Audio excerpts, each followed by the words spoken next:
Hello दोस्तों, मैं दीपक मिश्रा स्वागत करता हूं अपने YouTube चैनल वो भयानक यादों में।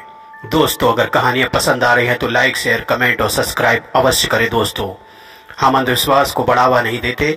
इन कहानियों को आप सिर्फ मनोरंजन के तौर पर सुने, बच्चे इन कहानियों को ना सुने। दोस्तों, आज की कहानी है सुअर का जन्म, एक भविष्यवक्ता की कहानी। दोस्तों, कहते हैं विद्या बहुत ही अच्छी चीज है और किसी की तपस्या, इससे जिसको जो भी प्रेरणा प्राप्त होती है, अगर वह उसे मानव कल्याण में लगा दे तो उसका जीवन सार्थक हो जाता है।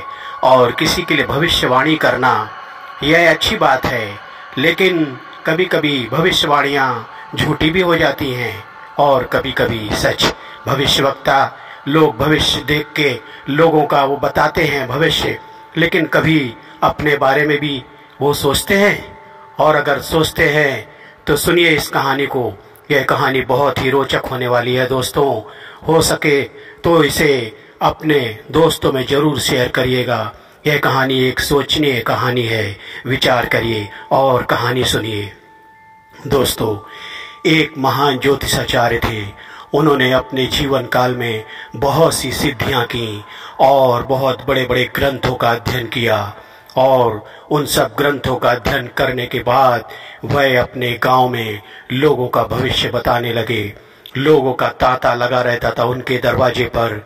लोग आते, अपनी पत्नी के बारे में, अपनी बेटी के बारे में पूछते कि बताइए पंडित जी, मेरा क्या होगा, मेरे बच्चे की शादी कब होगी। तरह तरह की समस्याओं से पंडित जी का घर हमेशा भरा रहता था।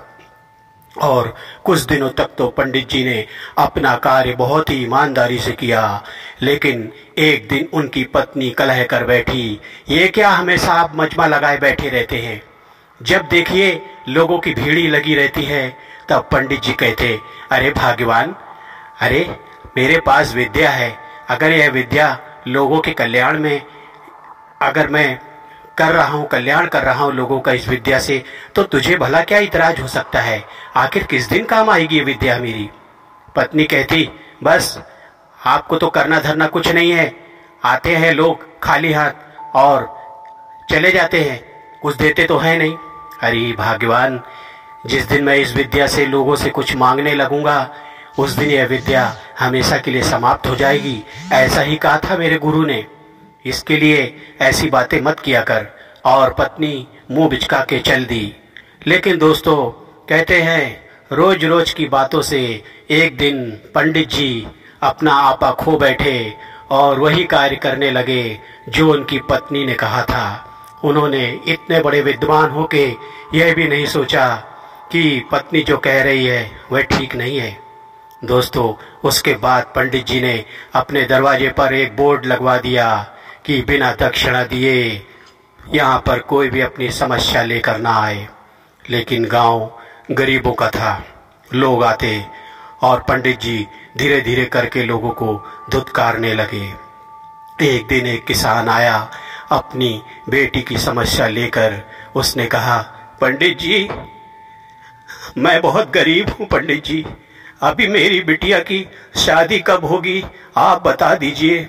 बहुत दिनों से रिश्ते आते हैं और सब लोग यूं ही वापस चले जाते हैं। पंडित जी ने कहा, ला दक्षिणा ला। पंडित जी, आप तो जानते हैं मैं बहुत गरीब इंसान हूँ, मैं भला कहाँ से आपको दक्षिणा दे सकता हूँ। तब पंडित जी ने उसे धुतकार दिया, तो क्या यहाँ मुफ्त में आया है, निकल यहाँ से। चले आते हैं। यूं करते करते धीरे धीरे करके पंडित जी का मान और सम्मान जो लोगों की नजर में था गिरने लगा। और वह इसी गुरूर में जो भी बड़े बड़े पैसे वाले लोग थे उनका कार्य करने लगे। एक दिन पंडित जी के मन में एक अलग ही फितूर सवार हो गया। वह फितूर क्या है दोस्तों, अगले भाग में बताते हैं, तो सुनते रहिए। कहानी कैसी लगी? अच्छी लगी हो तो लाइक, शेयर, कमेंट और सब्सक्राइब अवश्य करें दोस्तों। Good night.